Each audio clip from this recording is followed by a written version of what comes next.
colleges. Along with the rest of the world, the State Council of Science, Technology and Environment Meghalaya celebrated the World Earth Day today under the theme Invest in Planet Earth as part of a celebration and consultative workshop on the topic Forest-Based Livelihood Security and Indigenous People Right to our Natural Resources in Meghalaya was organized in collaboration with Aranyak Assam at Multi-Convention Hall, Nehu.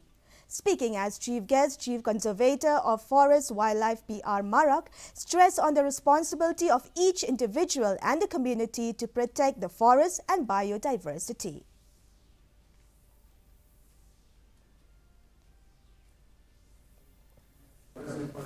Certain role to protect some of the areas, even outside the reserve as protected areas.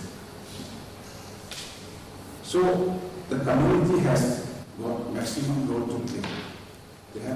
They are accountable for most of the areas, for most of the forest and biodiversity diversity is there.